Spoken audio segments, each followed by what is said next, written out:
Hello ladies and gentlemen. During my 4-week-long hiatus from touching grass, I have kept myself busy procrastinating, ever searching the Google Play Store for the next big thing to feature on the channel, which is hot single moms in my area. Unfortunately, to my disappointment, I didn't find anything that is worthy for this very sexy chicken. So instead, I looked inside myself and wondered, maybe I am the problem all along.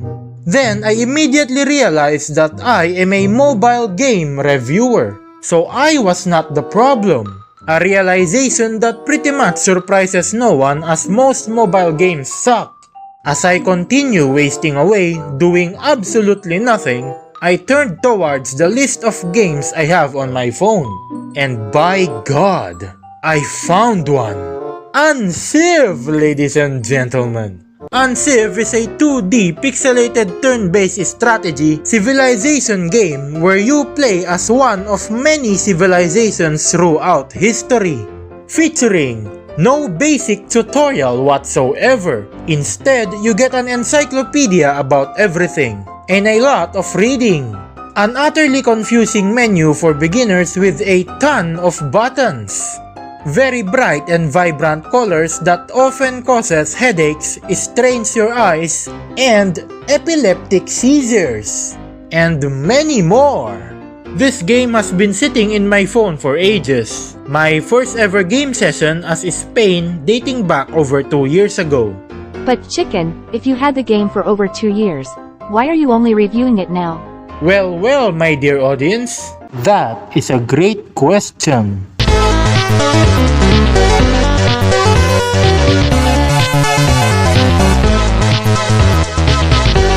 The answer to that question is that I think you should shut up. Unciv is a game that is 100% totally not a rip-off of Sid Meier's Civilization 5. Yeah, totally 100% original. The game starts off by the player looking at a menu with an enormous amount of buttons in his face. Spend the first 5 minutes of gameplay trying to figure out what these options do. Then, an additional 10 minutes reading about all the different civilizations available and figuring out which one to play as. If by some miracle you manage to actually start the game, you are immediately thrown into the world of Unciv. And finally, enjoy some gameplay, which is figuring stuff out. What is this? What is that? What does this do? Who are these people? These questions and many more soon to come. Now, if you have a slight knowledge and understanding in how the civilization games work, then that's great. If you're new to civilization games and are playing this game blind, then that's not great.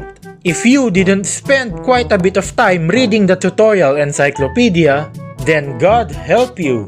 But let's be honest, no one's actually reading all of these. The game is not something I would say as simple. It does take a bit of time to get used to all of the buttons and the navigation, as well as understanding how the game works. Luckily for you, curious people, I am here to help you understand the game a little bit better. The game is about taking charge of a civilization of your choosing. You will manage its resources, production, research, culture, religion, military, as well as diplomatic relations with other civilizations. It's exactly like ruling and taking care of your own empire, except with a lot of stuff to manage in between. Your goal is to take care of your civilization and make it thrive through the ages. There are several ways to win the game: scientific, domination, cultural, and diplomatic. Scientific victory requires you to research the Apollo program and send a rocket into space. Domination victory requires you to go to war and conquer every other civilization on the map, which is really awesome because it allows you to commit undesirables. cultural victory is basically just sitting around doing nothing, propagating your civilization's culture and adopting policies. And finally, diplomatic victory. It is actually something that I have only achieved once, because by the time you build the United Nations, someone would have already won the game through one of the 3 victory types mentioned before. And that's pretty much the entire premise of the game. You choose civilization, make empire big, win game, easy. The game advances through the ages the more turns go by. You can start your game in as early as the Ancient Era, an age where the basic knowledge of agriculture, otherwise known as the infinite food exploit, is the only thing humanity knows. This is the tech tree. It contains technologies that your civilization can research. Technologies such as digging a hole, mass deforestation, and building a fence around animals. Technological advancements is the only way your civilization can progress through the ages. This potentially means that your civilization can become more advanced than the others. Or, most likely scenario, get utterly left behind. Are you familiar with the anime series called Gate? Because this is exactly how it feels. Except, this isn't you. This is you. Amazing. 10 out of 10 would bring a sword to a gunfight again. Now that technological progression is covered, let me give you more things to worry about. Enter religion and culture. Religion is pretty simple. All you need is to accumulate faith points. Once your civilization has enough faith, you will be able to found your own pantheon, which will serve as the basis of your soon-to-be major religion. Once you get your first great prophet, you will be able to found your very own religion. You can choose from a selection of pre-existing religions such as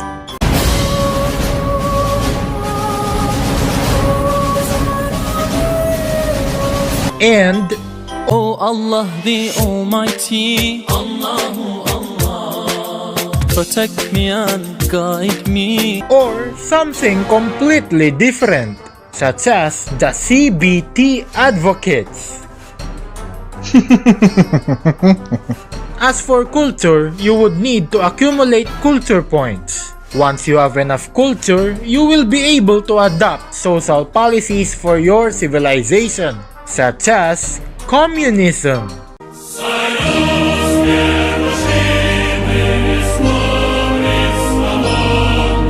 democracy,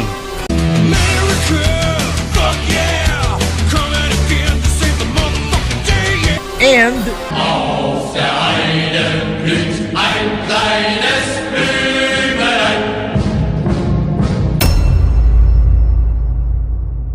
gameplay.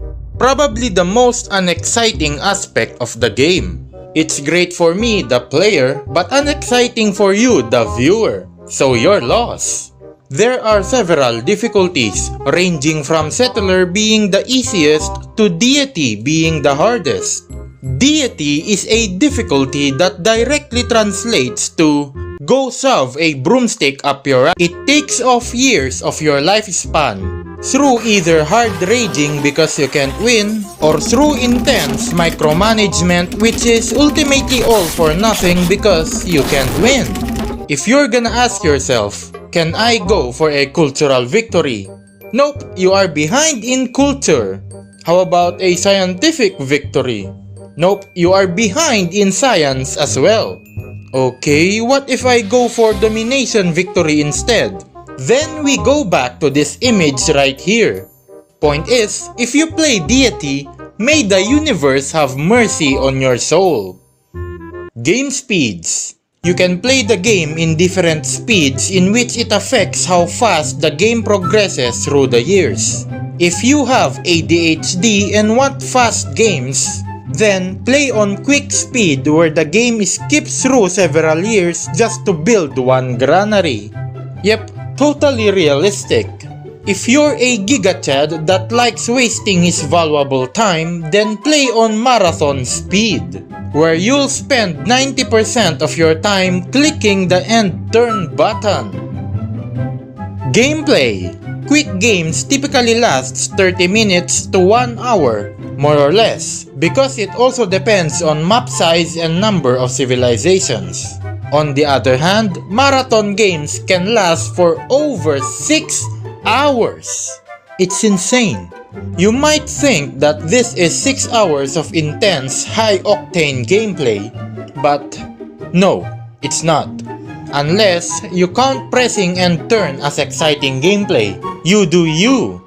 Another downside of marathon games is that most of the 6 hours are spent just waiting, and waiting, and more waiting for the game to load.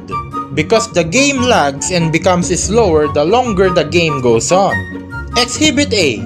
This game session is 7 hours in.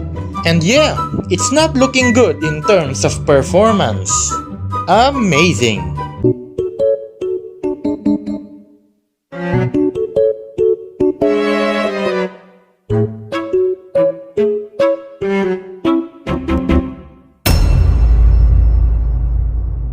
Ah yes, of course, humanity's magnum opus. How could we not talk about this? We all know that we want to do a little bit of trolling from time to time. So we start up the atomic war machine because we're going nuclear. You can enable or disable the use of nuclear weapons in the game. Of course, being the esteemed war criminal that I am, I always leave it on. Researching nuclear fission gives you access to the atomic bomb. Oh yes, and you know where it all goes from here.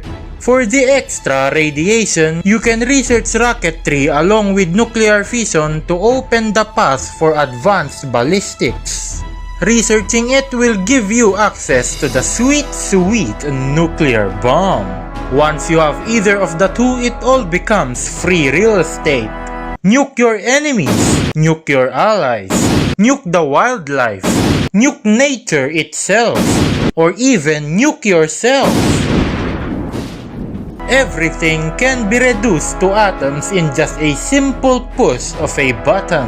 Nuclear bombs are the first step of humanity in terraforming the Earth into a desolate wasteland. And it's all gonna get worse from here. Ah yes, we all love a little bit of nuclear holocaust on a Monday. Fantastic! Mods. If you think you've seen so much, well, you have seen absolutely nothing yet.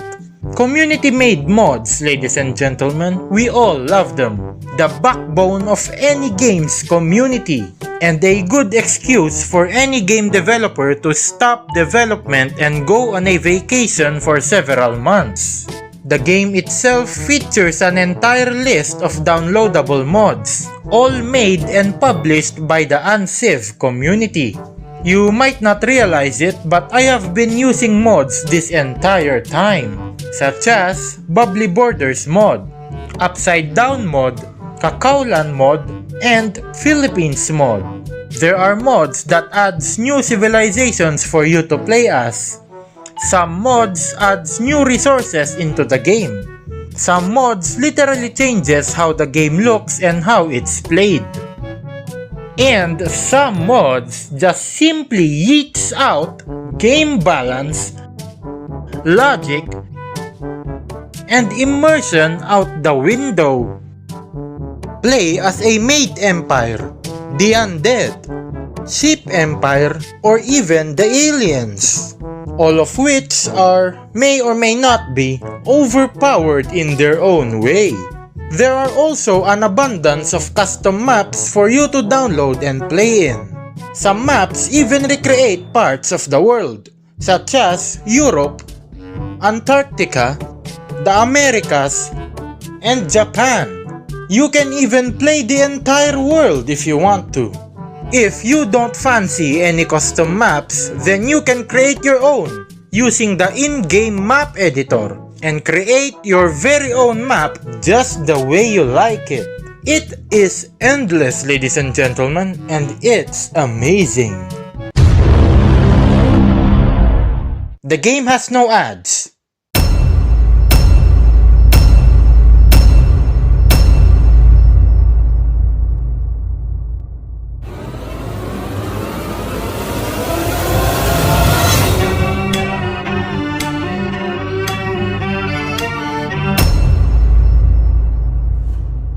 Unciv is 100% definitely a clone of Sid Meier's Civilization 5. The game isn't even trying to hide it.